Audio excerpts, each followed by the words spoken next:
Bonjour à toutes et bonjour à tous. C'est avec grand plaisir que je vous retrouve aujourd'hui. J'espère que je vous trouve en bonne forme. J'espère que vous allez bien ainsi que tous ceux que vous aimez et qui comptent pour vous. Alors aujourd'hui, on se retrouve pour The Thing, The Board Game.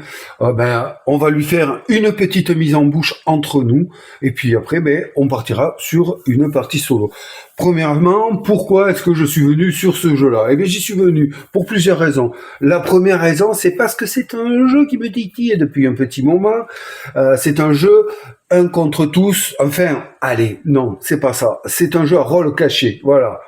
Cela peut se finir un contre tous, mais à la base, c'est quand même un jeu rôle caché. Voilà. Et ensuite, c'est un jeu que, je voulais essayer, non pas parce que j'aime le film, bon, je l'aime bien si vous voulez, mais je n'en suis pas fan absolu, hein, voilà, je le connais, mais surtout parce que l'univers me parle. J'aime bien, moi, quand on est un peu dans la mouise, j'aime bien quand on est prisonnier dans le froid, et j'aime bien surtout quand il y a une bête féroce, genre un alien qui traîne par là et qui va essayer de nous dévorer. Voilà, j'aime bien l'ambiance hypothétiquement que le jeu peut créer. Donc voilà, j'y suis allé pour ça aussi. Et puis, il s'avère qu'il y a un mode solo, qui est, ma foi, pas mal fait, puisque je vais vous dire que je n'y ai joué qu'en solo pour le moment. Je voulais attendre de faire une partie multi avant de vous en parler. Mais bon, en jouant, je vois que j'ai saisi un peu le fonctionnement. Je pense avoir compris les tensions, les enjeux qu'il peut y avoir pendant une partie ou bien la liaison, pendant une partie multi. Donc je me suis dit, écoute, tu vas faire la vidéo, et puis si je dois vous faire un retour dessus après ma partie multi, je vous la ferai. Je vous le ferai. Mais je pense qu'il peut être très très intéressant. C'est le genre de jeu que j'aime bien. Je n'en ai pas présenté beaucoup dans ce style. Le seul que je vous aurais présenté un peu à rôle caché comme ça, éventuellement Nemesis. Qui est un peu rôle caché parce que en fait on a des objectifs qui sont cachés sur Nemesis. Donc ouais, ça peut s'y apparenter un peu. Je vais en tester un bientôt. C'est l'insondable aussi.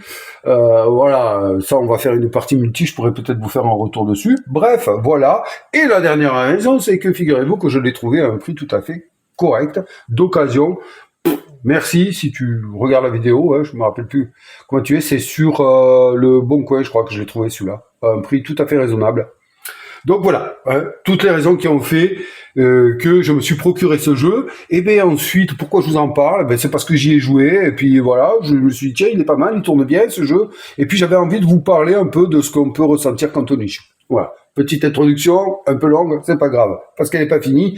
Je vais vous dire que c'est un jeu qui se joue donc de 1 à 8 joueurs. Alors il parle de parties avoisinant les 90 minutes, ouais, je veux bien, j'en sais rien, j'ai pas joué à multi, d'accord. En solo, c'est possible, ouais, si on prend le temps.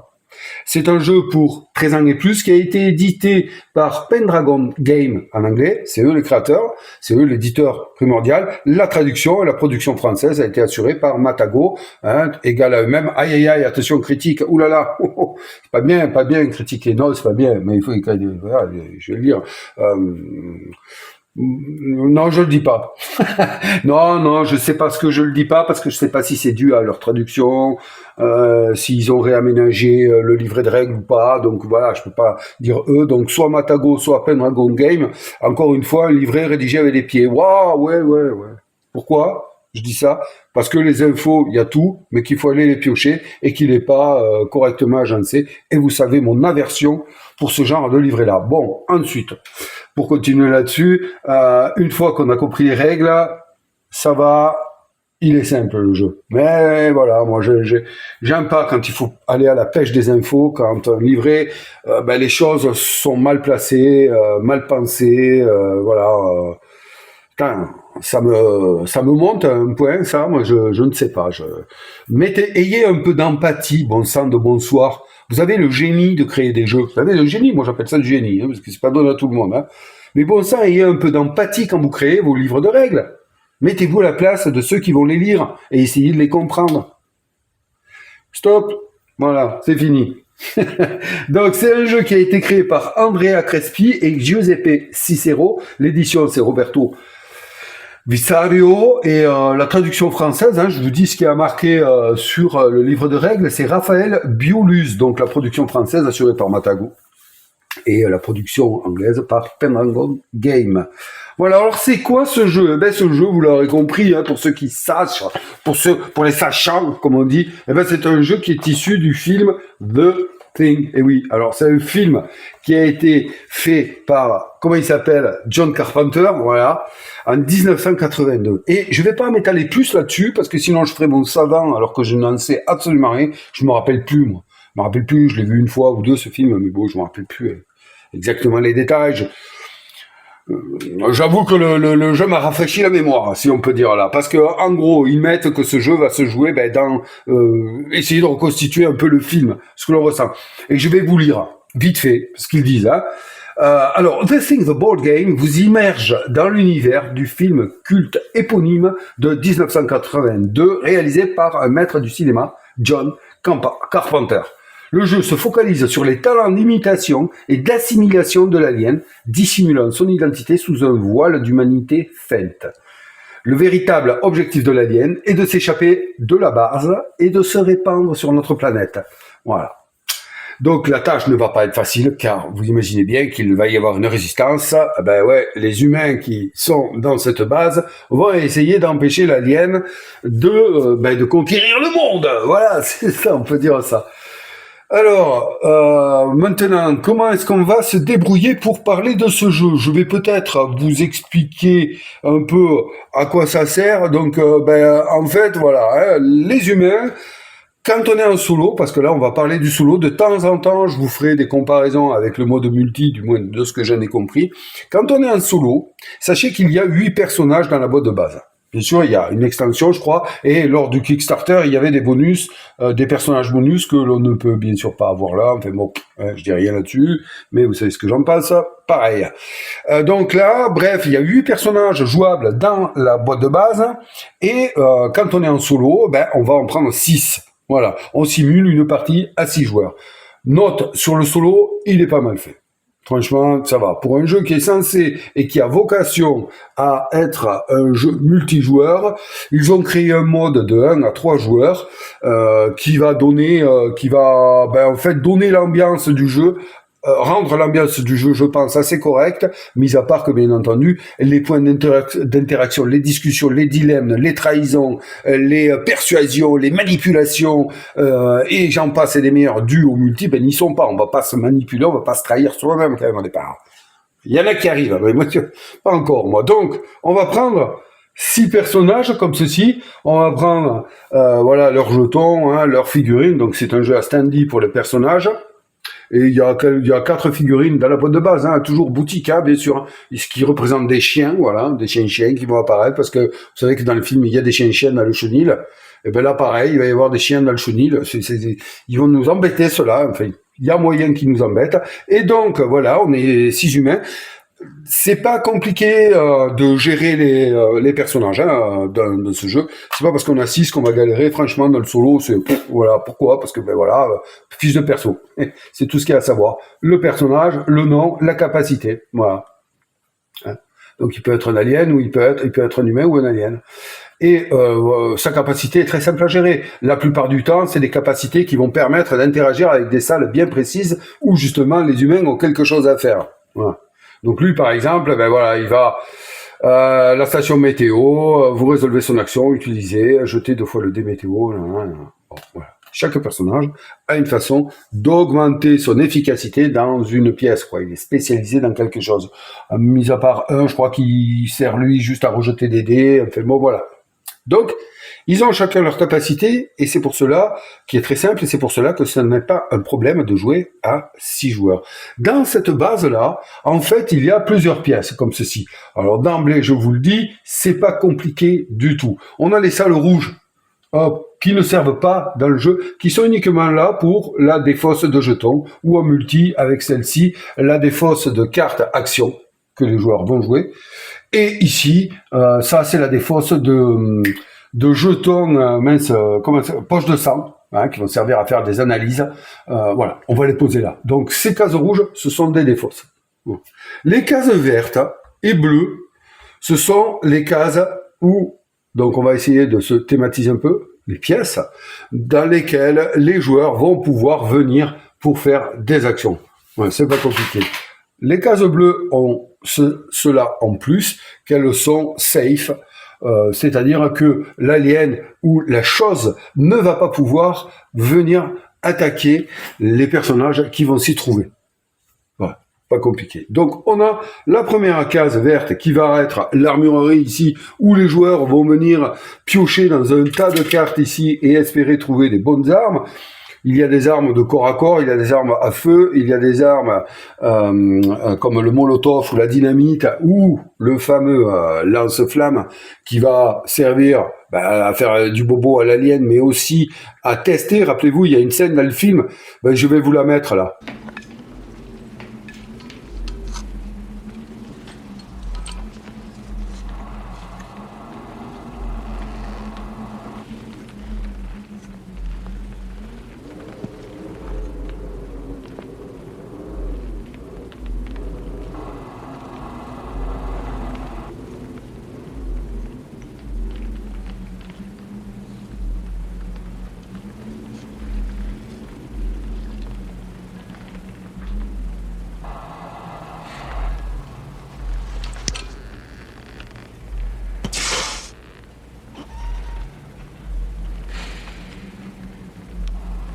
Quelle absurdité, tout ceci est ridicule et ne prouve rien.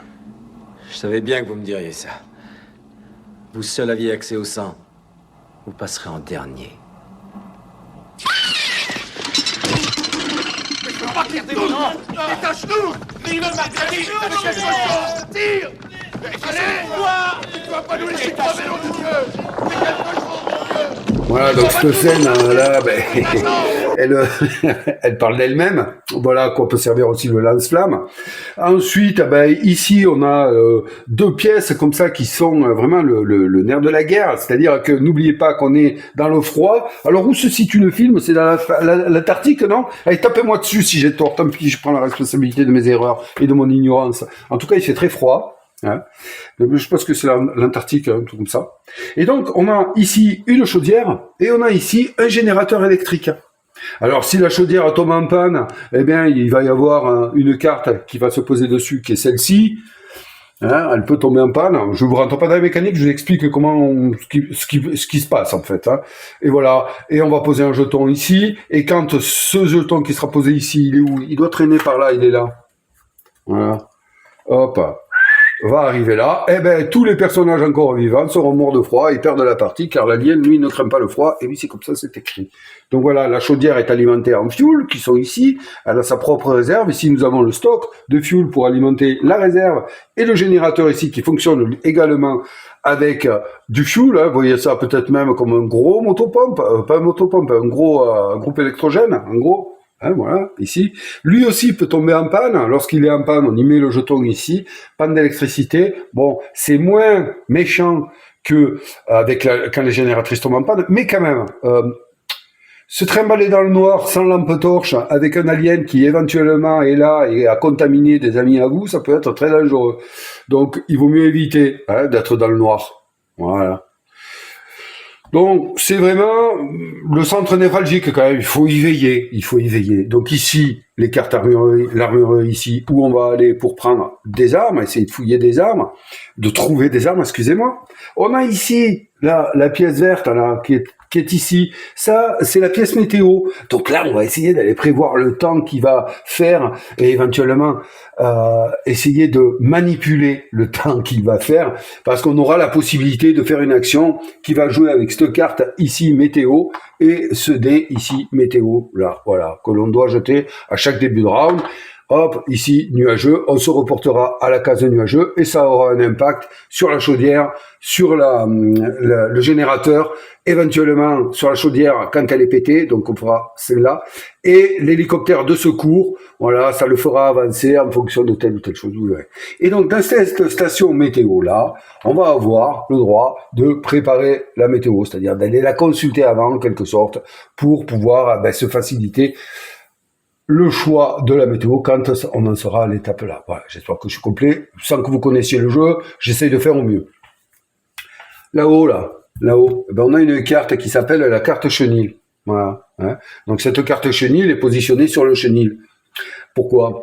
Parce que au début de la partie, il n'y a aucun chien. On va dire que les chiens sont encore dans le chenil. Voilà, ils sont là, ils sont tranquilles, ils sont enfermés. D'accord?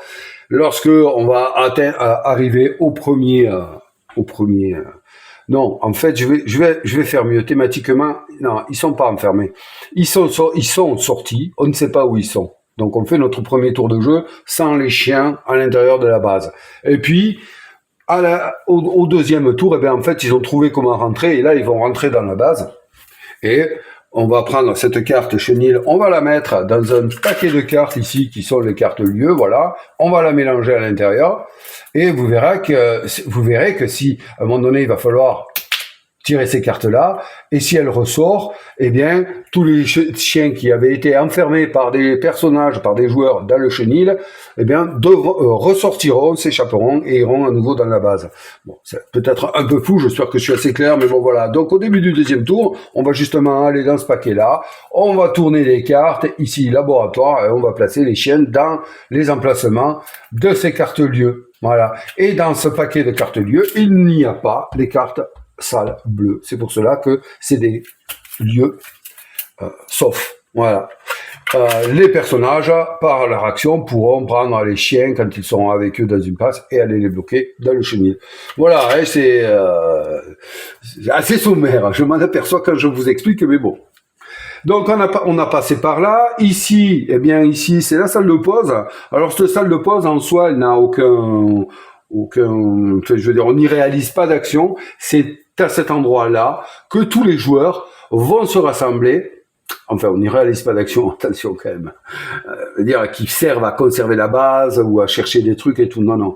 À la fin de chaque match, les joueurs vont se rassembler ici et on va considérer que c'est la fin d'une journée après avoir arpenté la base. Et puis, ben, c'est là que on va procéder à des analyses. Et oui, donc je vous ai parlé du lance-flamme tout à l'heure. On va pouvoir également réaliser des analyses grâce à des poches de sang trouvées dans le laboratoire. Et oui. Et à quoi ça sert d'analyser? Ben, ça sert à analyser, ça sert à savoir si parmi nous, il n'y aurait pas un infecté qui s'ignorerait. Un infecté par qui? Ben, par la chose. La chose a cette capacité d'infecter les humains, et c'est ainsi qu'elle compte se répandre sur notre monde. Et quelqu'un qui est infecté, et qui est révélé par une analyse, eh bien, se transforme en alien et rejoint le camp des aliens. Voilà. En gros, c'est un peu le truc du jeu.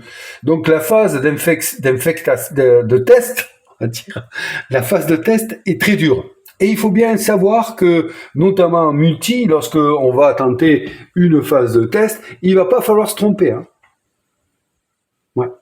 Parce que si on révèle trop tôt l'alien en tant qu'humain, ça peut être piégeux. Moi, c'est ce que j'en ai compris. Alors, vous me direz. Mais il me semble qu'il y a un temps pour tout. Ainsi que pour la chose qui est... Parce que quand on est en multi, on démarre avec normalement une chose. Voilà, qui sait qui elle est, mais qui ne veut pas qu'on sache qui elle est.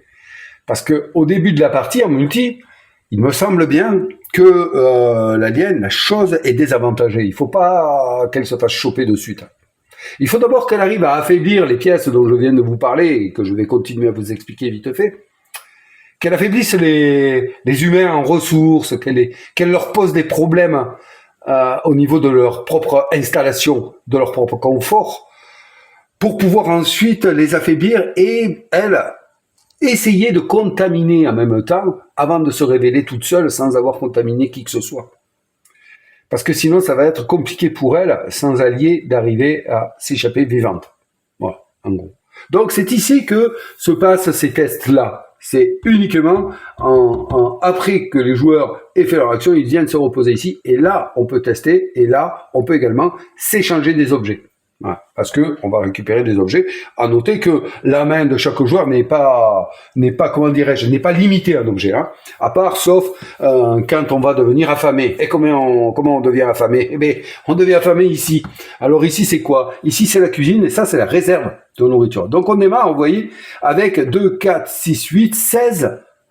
16 nourritures. Alors, je connais pas, moi, SPM, les connaisseurs peut-être vont dire, mais voilà, c'est des conserves, quoi. Des conserves de nourriture.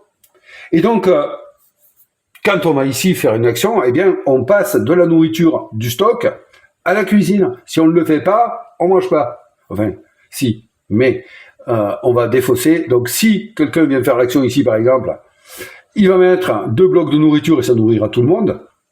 Si personne ne fait cette action-là pendant la manche, eh bien, à la fin, quand il va s'agir de se nourrir, s'il n'y a pas de nourriture ici, ben là, c'est 4 qu'on en défausse, et non 2. Donc, vous voyez qu'on a tout intérêt à essayer de venir ici pour faire une action de ramener de la nourriture à l'intérieur. Voilà.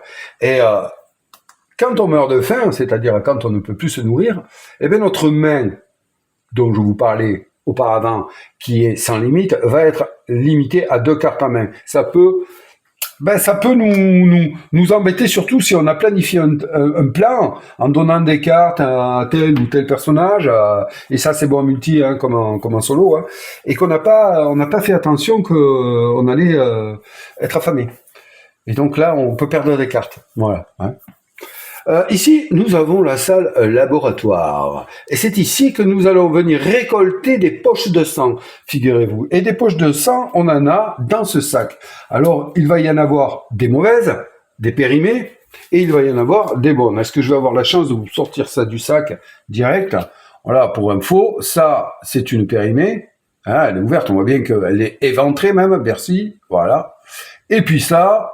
Voilà, ça c'est une poche tout à fait correcte et qui va pouvoir servir à tester.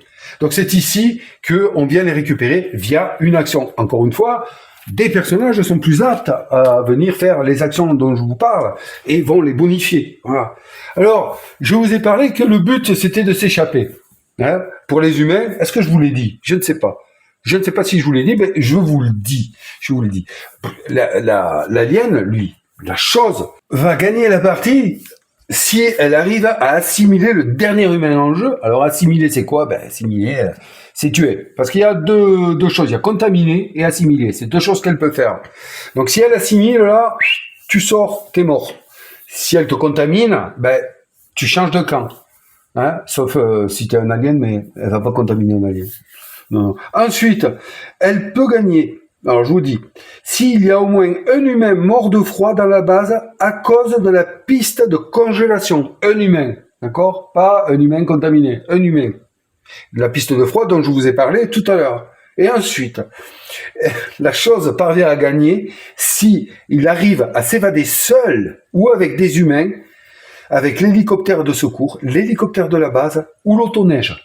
Voilà. Alors ça me mène à vous parler de comment on fait pour gagner. Vous avez compris, comment la chose peut gagner.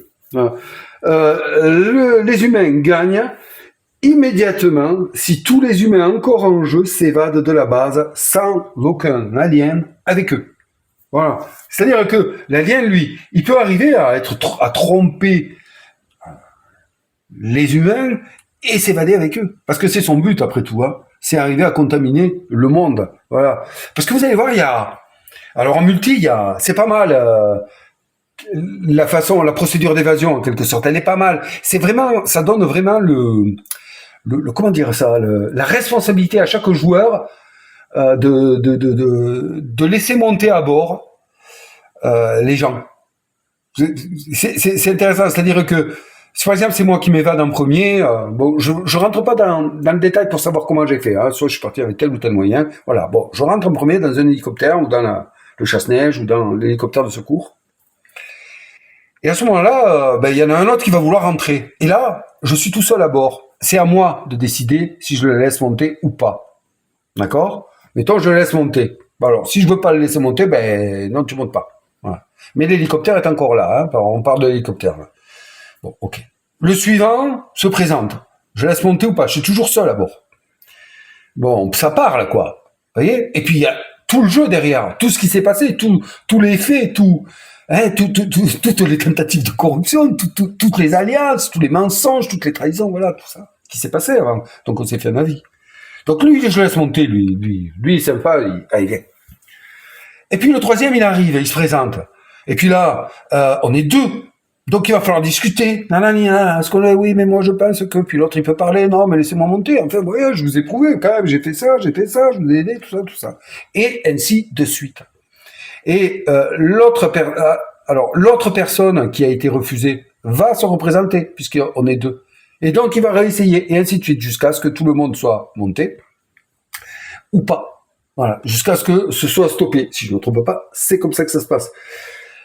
À partir du moment où l'hélicoptère décolle, parce qu'on a dit c'est bon, toi on te laisse, toi tu viens, hein, voilà, on s'est convaincu, c'est là il faudra pas s'être trompé. Ouais. Il faudra pas s'être trompé. Il faut pas partir avec l'alien. Parce que si l'alien arrive à partir, la partie est gagnée pour l'alien et la partie perdue pour les joueurs. Donc ça, c'est assez intéressant. Voilà, comme je viens de vous expliquer. Donc les moyens pour s'évader, eh bien, on a ici, on va commencer par là-haut, une piste. Hein. Voilà, je vous la rapproche un peu. C'est la piste SOS. Donc ça, c'est l'hélicoptère de secours. Voilà, qui va arriver, hein, nous chercher. Et puis ça, c'est le temps qu'il va pouvoir attendre. Et ça va être lié à la carte météo ici. Voilà, il va avancer de 4, de 2 ou de 1. Voilà. Comment elle fonctionne, cette piste? C'est simple. Lorsque, on va aller ici. Lorsque cette salle ici, qui s'appelle la salle radio, on voit l'antenne ici, est réparée, alors on pose des jetons panne dessus en fonction du nombre de joueurs. Là, il y a la case 6, donc on va poser 6 jetons panne, donc il va falloir enlever ces réparations via des actions. Toutes les actions sont de toute façon expliquées en haut des plateaux, vous verrez que c'est pas compliqué. Une fois qu'on aura fait ça, ensuite on va pouvoir faire une action d'appeler l'hélicoptère de secours. Une fois qu'on a appelé l'hélicoptère de secours, il va arriver, lui, et il va se positionner sur cette piste-là. Voilà. Hop. Voilà. Ici. Comme ça. Et on va aller poser ce fuel ici. Alors, à chaque fois que on va démarrer un tour, le jeton fuel va avancer d'une case ici. Donc lui, en quelque sorte, c'est plus un compteur de temps qu'il nous reste jusqu'à pouvoir emprunter l'hélicoptère de secours. Et la carte météo, elle, va nous dire de combien de cases va avancer l'hélicoptère de secours, c'est-à-dire là, il est en chemin vers nous, en fonction du temps. Bien sûr, il avancera plus vite s'il fait soleil, on est d'accord. Bon. Une fois que l'hélicoptère de secours est arrivé ici, et mettons qu'il est mis pour arriver ici, là, il est arrivé chez nous. Il est là, il s'est posé, on pourrait même le matérialiser ici. Voilà, il nous attend sur la piste d'atterrissage, sur l'héliport, ici. Voilà, l'héliport de secours. Mettons qu'il est mis 3 tours pour arriver. Donc ça fait 1, 2, 3. Voilà. À partir du moment, maintenant, on sait qu'il nous reste 1, 2, 3. Parce qu'à partir du moment où le bidon, le fuel qui mesure la quantité de fuel qu'a l'hélicoptère, va devoir sortir de la piste, l'hélicoptère, lui, il se barre. Qu'il y ait quelqu'un ou qu'il y ait personne à bord, il se barre. Donc, quand on appelle l'hélicoptère de secours, il faut l'appeler au bon moment dans la partie. Pas trop tôt, pas trop tard non plus. Ça, c'est super intéressant. Et ça, c'est un moyen de sortir de la base. Voilà. Très bien comme moyen. Ensuite, un autre moyen pour sortir de la base, ils sont ici. Voilà. Ici, nous avons l'héliport et ici, nous avons le dépôt. Si je ne me trompe pas, c'est comme ça qu'il l'appelle, c'est ça, je crois. Bon, il faut aller jeter un œil parce que, je me suis fait des aides. Vous le croyez ou vous le croyez pas? Et bien sûr, oui. Alors là, oui. Bon, c'est pas le dépôt, c'est la remise. Remise et héliport. Ça, c'est des emplacements. C'est pas des trucs de secours, quoi. Ils sont là, ils sont présents. Mais vous voyez que, pour ici la remise, donc c'est quoi? C'est un chenillard, on va l'appeler comme ça. L'autoneige. Voilà. Pour l'autoneige, on a différentes choses. On a ici un jeton panne qu'il va nous falloir enlever, en faisant l'action ici, vous verrez, pas compliqué. Donc ça, on enlève ici un jeton panne. Et une fois qu'on a enlevé ce jeton panne, il est fonctionnel, mais le problème c'est que lui, il a pas d'essence, donc il va falloir le remplir. Et là, pour savoir combien on va remplir, on a ici 4 joueurs, 5 joueurs, 6 joueurs, 7 joueurs, 8 joueurs. À 6 joueurs, et nous, en solo, on va faire une simulation à 6 joueurs, il va falloir faire des actions pour aller remplir le réservoir de l'autoneige jusqu'à ce qu'elle soit pleine. Voilà. Donc là, on aurait une autoneige fonctionnelle. Et c'est pas tout. Il va nous falloir aller trouver des clés. Là, on ira à cet endroit-là. Vous verrez, on va en parler vite fait. Donc là, on pourra trouver les clés. Si on a les clés, un personnage peut, tac, lancer la procédure d'évasion qui suit une certaine procédure, donc, pour pouvoir s'évader. Ça ressemble vachement à l'hélicoptère dont je vous ai sommairement parlé pour pouvoir y rentrer dedans. C'est un peu partout pareil. C'est la procédure d'évasion, elle est la même pour tout. Voilà, pour être plus clair. Donc ça, voilà, c'est si on veut partir en autochenille. Et si on veut partir en hélico, ben, vous vous apercevez que c'est un peu l'inverse. L'hélico, lui, il a été un peu cassé. Et oui, la chose, c'est un peu énervé. Ou le froid, la rongée, qu'est-ce que vous voulez, je ne sais pas. On va devoir réparer tout ça. Une fois qu'on a enlevé ces jetons-là, eh bien, on va devoir aller lui mettre de 4 à 8 joueurs ici. Un fuel. Voilà. Et une fois qu'on a enlevé tous ces jetons panne, qu'on a réparé et qu'on a mis le fuel, eh bien, un joueur avec les clés qu'il aura trouvé là-bas va pouvoir lancer la procédure d'évasion et puis ça va suivre son cours et on va peut-être, nous, en tant qu'humains, ou moi, en tant qu'alien, ou chose, eh bien, s'évader. Voilà. Vous voyez, c'est assez simple hein, comme façon de fonctionner. Donc, ça nous amène, je vous ai parlé de clés, je vous ai dit là-bas, ben là-bas, c'est pareil. Alors ça, c'est la remise. Alors, non, ça, c'est la remise. Et il faut que j'aille chercher. Il y a des noms pour moi, j'arrive pas. C'est toujours pareil. Il y a au moins 2 noms dans chaque jeu. C'est le hangar. Pourtant, c'est simple. Hein. Mais c'est le hangar ici, ou l'entrepôt, où vont se trouver des objets qu'on va aller chercher dans ce tas ici. Voilà. Des objets qui vont nous aider. On peut y trouver la lampe torche, on peut y trouver des caisses à outils pour réparer. C'est ici le tout venant, hein, mais très très utile. Le fil qui est voilà, qui peut servir à tester, hein, à faire un test. Vous l'avez vu tout à l'heure. Un bidon de kérosène, les clés, voilà. Et on va avoir des cartes dans ces tas en fonction du nombre de joueurs. Là, moi, j'ai préparé les tas pour une partie solo, donc à 6 personnages. Voilà. Donc, vous voyez que là, on vient de faire le tour des salles. Je pense que vous avez compris un peu ce qu'on a à y faire. C'est pour ça que je vous parlais que l'alien, la chose cachée, avant de se révéler, pour moi, dans mon idée, elle avait tout intérêt à faire mal. Et comment elle fait? Eh bien, elle peut saboter. Elle peut saboter des pièces. Et on le voit, en fait. C'est écrit ici, en rouge. Vous voyez ces 2 icônes-là? Hein, parce que l'alien, elle peut faire 2 choses. Elle peut contaminer ou saboter. Voilà. Et elle peut même assimiler aussi. Mais quand elle est révélée, hein, uniquement tout ça. Donc, si l'alien ici est révélé, c'est-à-dire qu'on sait qui c'est, eh bien dans les salles, elle va pouvoir les saboter. Mais elle peut faire autre chose.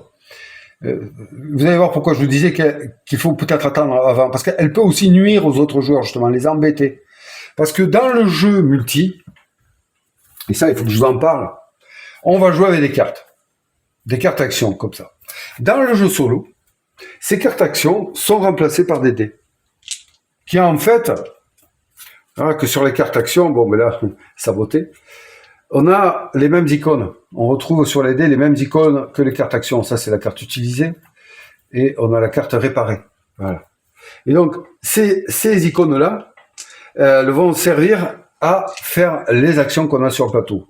Un truc simple, vous voyez, tiens, on a ça devant nous. Pour pouvoir mettre un jeton fuel ici, eh bien, il va nous falloir trouver cette icône ou, en tant que joueur, placer face cachée sur la pile d'activation ou activer, je sais plus, une carte qui nous intéresse, puisqu'on veut réparer. Mais c'est pas dit qu'elle soit utilisée. Ça peut changer. En tout cas, pour faire l'action, il va nous falloir sortir des actions comme ça. Ben, en solo, on va jeter des dés. Et puis, si sur les dés, c'est un peu plus complexe que ça, mais vous verrez qu'en jouant c'est rapide, si on a des dés comme ça, ben, on va pouvoir utiliser, hop, ça, pour faire cette action. Voilà. D'accord? Bon, en multi, donc on a des cartes comme ça. Et donc le joueur, en étant caché encore, le joueur alien, hein, parce que c'est lui en fait qui va devoir se dépatouiller. Les autres vont devoir survivre et identifier. Lui va devoir survivre et assimiler. C'est comme ça que je schématise. Et donc, ces cartes sabotées, lui, en disant oui, ben moi je vais mettre une carte utilisée. Vous verrez qu'il y a des règles au niveau de la communication dans ce jeu. Bon, elles sont tout à fait simples à suivre. Eh bien, il peut très bien placer dans un paquet, dans le paquet qui va servir à faire les actions, parce qu'il y a un leader qui va tirer les cartes et qui va, hop, attribuer une carte à tel ou tel joueur. Eh bien, quand une carte va sortir comme ça sabotée dans le jeu multi, il va être obligé de l'attribuer à une salle. Et donc, obligé de saboter une salle. Et ça, c'est un coup de l'alien. Donc là, déjà, les joueurs savent qu'il est là, hein, s'ils avaient besoin de le savoir, il est parmi eux. Et donc, quand on va saboter une pièce, eh bien, on va aller regarder l'icône ici, saboter. Ici, c'est retirer de nourriture, dégager. Voilà. Ici, c'est retirer une poche de sang, valide, du sac, poche de sang, ce qui va limiter les analyses. Ici, c'est mettre un jeton panne. Donc, ça peut vraiment poser problème pour l'évacuation. Là-bas, dans la salle radio, c'est pareil. Poser un jeton panne. Ici, ça va être défausser une carte du paquet. Ici, pareil. Défausser une carte du paquet. Vous voyez, voilà, on a ici à la chaudière, c'est mettre un jeton panne. Et la chaudière, si elle a 3 jetons panne, elle tombe en carafe et c'est irréversible. Irréversible. Ici, c'est pareil, mettre un jeton panne. Bon, là, on peut revenir en arrière, mais quand même, ne plus avoir de chauffage, lance cette carte-là, et au bout de là, on est mort, en tant qu'humain, bien entendu. Donc, l'alien, avant de se déclarer, va avoir un but, 2 buts même, c'est d'essayer de placer des cartes sabotées tout en se faisant copain et tout. Essayer de fomenter une manipulation entre les joueurs, tout ça, et essayer de contaminer. Parce que c'est vraiment intéressant le test de contamination quand on est en multi. Alors quand on est en solo, le test pour savoir s'il y a des aliens est tout aussi intéressant. Parce que on est en solo, faut pas oublier. Donc il est bien simulé quand même. Vous allez voir en jouant que on attribue. Donc ça, c'est uniquement, pour le jeu en multi. C'est comme ça que ça va se jouer. On attribue en début de partie une carte comme ceci. Voilà, où là on a 2 rôles, donc on a 8 cartes, 1, 2, 2 rôles à la chose, et 1, 2, 3, 4, 5, 6 rôles humains. Donc on a 6 joueurs, on va mélanger ces cartes, alors on peut tout aussi bien se retrouver sans choses, et là, on ne le saura que lorsqu'on aura testé tout le monde, mais on peut aussi se retrouver avec 2 choses, ou alors une chose, hein, qui va contaminer, hein. Et oui.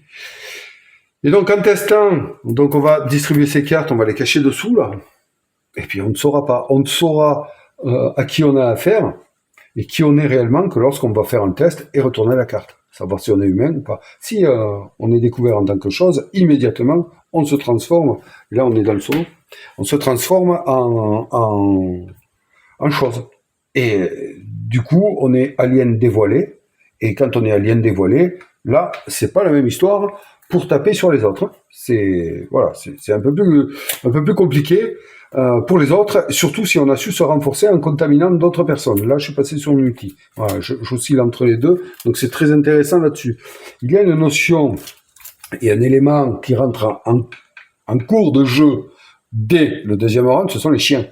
Les chiens sont assez pénibles. Les chiens peuvent vous contaminer. Il y a une phase rencontre dans ce jeu. Donc, en gros, pour vous donner les phases, parce que je les ai pas, je devrais les avoir de tête, mais figurez-vous que je les ai pas de tête, et là j'essaye de les retrouver tout en meublant un petit peu. Voilà. Alors la résolution des phases diffère de très peu entre le solo et le multi, mais elles sont dans cet ordre. La première phase, nous avons la condition météo, où nous allons jeter le dé et voir les conditions météo qui peuvent être modifiées si on est allé le tour auparavant dans la station météo, je vous en ai un peu parlé. Ensuite, nous allons avoir la maintenance de la base, c'est-à-dire qu'on va appliquer les effets de la météo sur la base. Hein. Chaudière, un truc là, générateur, éventuellement l'avancée de l'hélicoptère si on l'a appelé. Ensuite, si un alien est dévoilé, donc je viens de vous en parler un peu, il a été testé, ou alors il a décidé de se dévoiler volontairement, il y a ça aussi, s'il se juge assez fort et qu'il juge que c'est le bon moment, un alien peut tout à fait, durant une phase du tour, se dévoiler. Oui. Donc, si, en tout cas, un alien est dévoilé, c'est maintenant qu'il va poser, et vous voyez, et vous allez voir que ça se fait là, parce que c'est intéressant, parce que les personnages ne se sont pas encore déplacés. Et donc, ils vont se déplacer après. Donc, lui, il va poser, ils se sont pas déplacés, donc il va poser des cartes devant lui, et sans dire, c'est-à-dire, je suis pas assez clair, il va aller prendre des cartes lieu, comme ça, excusez-moi, hein. Il va aller prendre des cartes lieu qu'il va choisir. Donc, il va dire, bon, mais moi, je prends ça, je pense que suivant la situation, Nalani, ils vont plus tendance à aller là, ou alors je vais leur faire croire, en fait. Il fait un peu ce qu'il veut, ou alors il a envie de saboter plus fortement encore la base, donc il va aller dans des endroits vitaux qu'il veut vraiment s'aborder, parce que il a un effet quand même assez important de sabotage quand il est découvert. Et donc il va poser des cartes face cachée devant lui. Alors, hop, et ensuite il va aller poser dessus des jetons force alien. Alors attention, il va pas pouvoir poser 15 000 cartes dessus. Il va poser des cartes en fonction de sa force. Sa force, elle est symbolisée par ces jetons-là. Ou alors, si on veut, alors ça c'est pas très clair dans les règles, ils sont nuls, zéro. Ils disent qu'on peut remplacer les jetons force ou alors combiner avec les figurines. Donc on a des figurines de choses, d'aliens, de valeur 4 force, 3 forces de force, 1 force. Ou l'inverse, voilà, comme ça. Une force, ok. Bon, très bien. Mais l'alien, lui, il peut avoir plus. Enfin bon, bref, on peut combiner les... Moi, j'aurais plus préféré que on ait une figurine ou plusieurs modèles de figurines pour pouvoir les poser et que ce soit clair. Bon, bref, on s'en fout, c'est pas grave. Donc, il a des jetons de force, une force ici, et là, ça vaut 2 forces. Voilà, d'accord? Donc, il va aller, mettons, il a choisi ceci, il a actuellement 5 de force avec lui, 1, 2, 3, 4, 5, voilà, 5 de force avec lui, et il va poser de la force dessus. Voilà. En sachant que l'alien, il peut pas poser une carte s'il ne met pas de force dessus. Le minimum à poser, c'est 1. Voilà. Donc, il dit ça, il dit ça, et il dit ça, mettons. Voilà, ok. Et là, il bouge pas, hein, il déplace pas. Les joueurs, eux, après ça, ils vont piocher leurs cartes d'action, ils vont former la pile dont je vous ai parlé tout à l'heure, dans laquelle ils vont aller tirer pour pouvoir réaliser leurs actions, et ensuite, ils vont déplacer leurs personnages sur les endroits qu'ils jugent intéressants pour eux. Excusez-moi, il y a eu une coupure. Donc j'étais en train de vous dire, rappelez-vous que l'alien, voilà, a placé ça et que les joueurs ne savent pas. Donc ils se sont placés. Donc ils vont se placer dans les salles et à partir du moment où ils se sont placés, ils vont pouvoir là, si l'hélicoptère est prêt, c'est là que on va pouvoir passer, ou un joueur va pouvoir déclencher une procédure d'évasion. Donc il le signale, et là, on va directement passer à une étape qui s'appelle la révélation des lieux attaqués. Donc s'il ne le fait pas, de toute façon, on y passe quand même. Voilà. Mais c'est à ce moment-là qu'on doit lancer la procédure d'évasion de par l'hélicoptère de secours. Voilà, c'est un détail. Et puis on s'en fout, on n'est pas là pour apprendre les règles. Mais qu'est-ce que je fais là? Bon. Ensuite, une fois qu'on a fait ça, on va passer à la révélation des lieux attaqués. C'est là que l'alien, la chose, va retourner ses cartes lieux, comme ça, blam, il va dire, moi je suis à l'armurerie, force 1, ici. Alors là, éventuellement, on peut dire, force 1, manière, on met le petit standy, là, tous les, comme ça. Voilà, avec la bébête. Ah ouais, il y a des figurines, hein, il y a des packs figurines, hein, c'est bon. Je suis pas une vache à lait, moi. Ouais. Et ainsi de suite, il va donc poser ses forces aliens sur les salles qu'il a jugées. Et à partir de là, ça c'est la génératrice, donc on est ici. Voilà, par exemple. À partir de là, on va résoudre des rencontres. Si il n'y a aucun humain, aucun chien à l'intérieur, eh bien on va résoudre le sabotage de la salle. Attention, ce n'est pas le même qui est indiqué ici. Hein. Ce n'est pas le même, il est plus puissant. Parce que là, c'est quand même l'alien qui se déplace, hein. Voilà. Donc, il va être à chaque fois un peu plus puissant. Et ensuite, on reprend la force alien et on la met, l'alien reprend sa force et la met par-devers lui. Il y a des façons de lui enlever de la force, notamment avec le lance-flamme, le molotov et la dynamite. On peut lui faire perdre des points. D'ailleurs, c'est une façon de l'éliminer. Hein. C'est d'éliminer l'alien, en tout cas, qui est démasqué, qui est actif, parce qu'il peut y en avoir d'autres qui ne se sont pas déclarés, hein. C'est ça aussi le truc, la tension. On peut éliminer un alien dévoilé en lui enlevant tous ses jetons de force. Ouais, voilà, c'est à savoir, mais c'est assez compliqué, hein. C'est assez compliqué. Le mieux, c'est de s'évader sain. Mais bon, pourquoi pas, hein. Je sais pas, j'ai pas encore tenté en multi. Donc ça, c'est la première chose. Une fois qu'il a révélé les pièces dans lesquelles il a mis ses forces, s'il n'y a ni chien, ni humain, il sabote. Bon.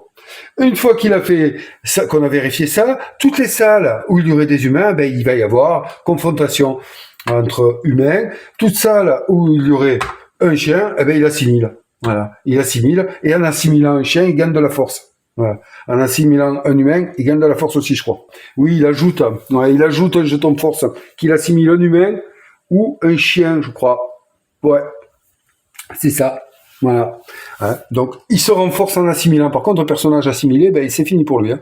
Non, il est bouffé, quoi. Terminé. Il n'est pas contaminé, il est assimilé.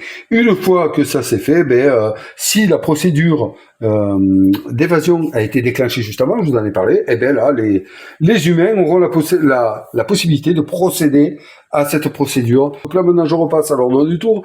Ensuite, on va aller passer à la phase de repos. Donc, tous les joueurs vont aller se poser, comme je vous l'ai expliqué, là-dedans. Ils vont pouvoir s'échanger des cartes et on va pouvoir procéder à l'analyse. Et c'est là que on se découvre en tant qu'alien, voilà. Ouh là là, il y a des choses qui se passent, il y a une piste là-haut, ouais, c'est vrai, je vous en ai pas parlé.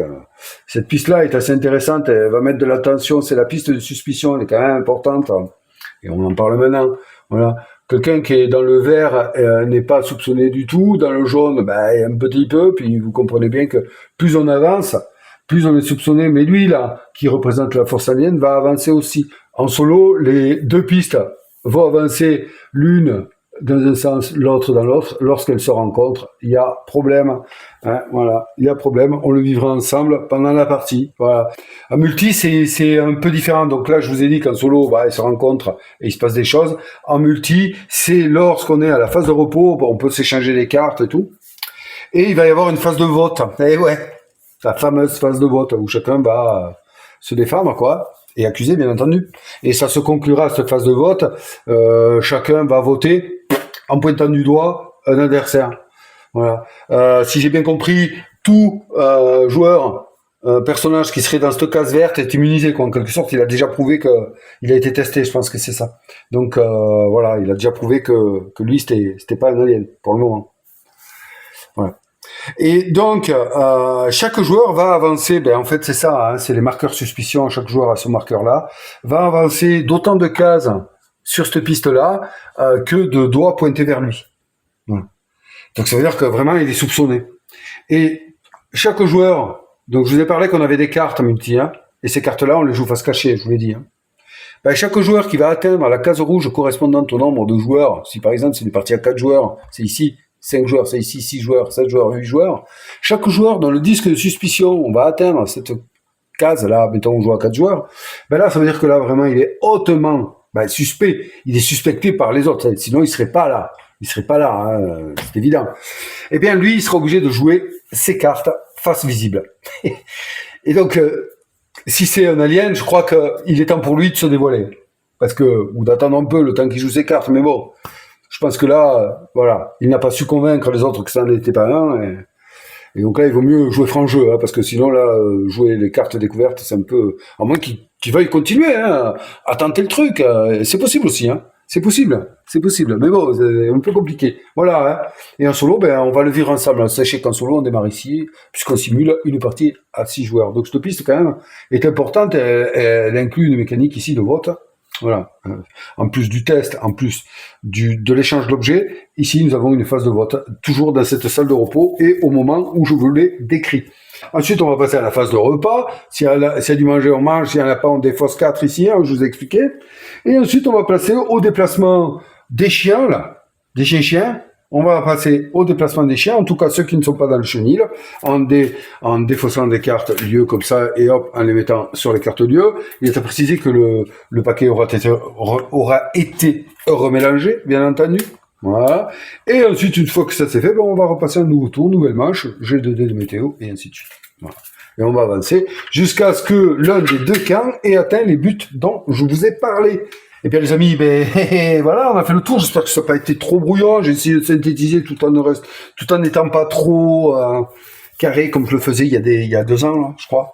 Voilà. Donc j'ai essayé de vous survoler ça. Il y a d'autres choses à savoir. En fait, vous savez comment ce jeu va s'articuler. Il y a bien entendu des précisions à faire sur comment telle action se résout réellement, tout ça. Notamment en multi, notamment en solo. En solo, on va le voir ensemble. En multi, je vous ai expliqué les sensations que l'on pouvait trouver. Donc là, d'ores et déjà, j'espère, attention, restons humbles, j'espère que c'est assez audible et que cela vous a permis de comprendre un peu comment se jouait ce jeu et surtout ce qu'on pouvait ressentir en interaction entre les joueurs. À mon avis, c'est énorme. Il me tarde d'y jouer. Voilà. Donc, c'est un jeu pour moi qui peut être très intéressant. Je vous ferai ma conclusion solo à la fin de la partie solo. Je vous ferai ma conclusion multi éventuellement sur un retour. Vous savez que j'en fais rarement des retours comme ça. Peut-être que ça m'arrive, ça m'est pas arrivé souvent. Donc peut-être que je vous en ferai une. Quoi qu'il en soit, les amis, ben écoutez, on en a fini pour cette mise en bouche. J'espère que j'ai été assez clair, pas trop long. Je ne sais pas du tout si j'ai été long ou pas. Voilà, j'ai essayé de vous dégager un peu l'atmosphère qui peut émaner de ce jeu lorsque on y joue.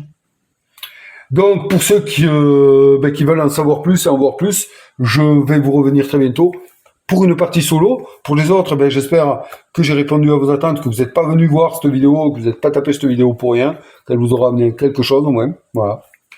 Et puis en tout cas, pour tous, sachez que je vous aime beaucoup. Et ouais, il fallait que ça sorte. Vous le savez, mais bon, je le redis. Et puis surtout, prenez soin de vous. Hein. Continuez à profiter de la vie. Vous le savez, on en a qu'une.